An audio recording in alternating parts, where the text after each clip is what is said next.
Treasury Secretary Geithner, who we just talked about, back on Capitol Hill again, defending the lack of details, telling Congress they simply need more time to work out the specifics in the renamed now Financial Stability Plan, formerly known as the TARP. The main component of which is to combine public and private capital to create a fund to buy up to $1 trillion worth of banks' toxic assets. Is this the right approach? Joining us now, Peter Kaufman of the Gordian Group. He is one of the top restructuring and distressed debt experts around. Peter, welcome. Listen, a couple things. Number one, we had, I guess it'd be a competitor of yours, Mark Patterson and Matlin Patterson, on last night. He said it should work. In fact, it came out today that they had made a deal with some government money to buy Flagstar Bank Corp. He says it can work. Do you agree? First of all, Mark's a principal. I'm an advisor, so we're not competitors, and he's a very smart guy, and their firm's done great.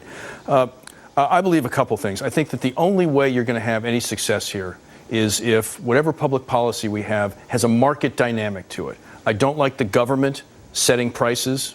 I don't like the government. Well, how would they set them anyway? I don't like by the government buying assets. I don't like the government guaranteeing a floor on investments for a private investor. I like TALF.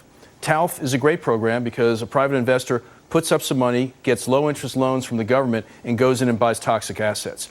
That I like. You've got to marry public money, taxpayer money, with a marketplace dynamic, or else it's going to be a disaster for the taxpayer. And nobody really seems to be looking out for the taxpayer. Well, it's interesting. The irony is, Peter, a couple months ago, I know we had you on the show, the 10 o'clock show, and you said we needed to do this. And at that point, it wasn't on the table, although former Treasury Secretary Hank Paulson suggested something similar and was kind of shooed away because it was too complicated. So I guess we've gone back to the future, if you will.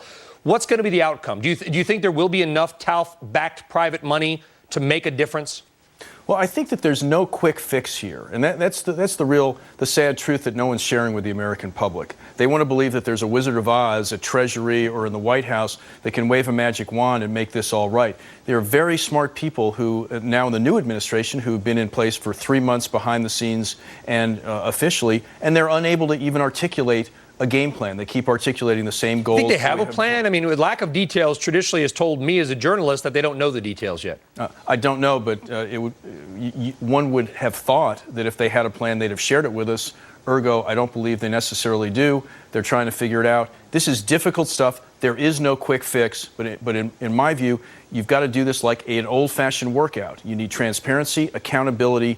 No new money goes in unless the problem is going to be solved. They can't figure out how to get money in here in a way that's going to solve the overall problems. And again, if the government is buying assets or guaranteeing a floor on assets, I think that's a disaster. The taxpayer will lose. But is there going to ultimately be enough private capital, even with taxpayer money backing it, to make a difference at some of these companies that are struggling big time and cutting jobs? A couple things.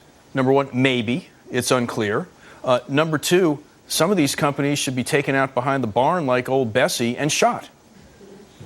Who's Old Bessie?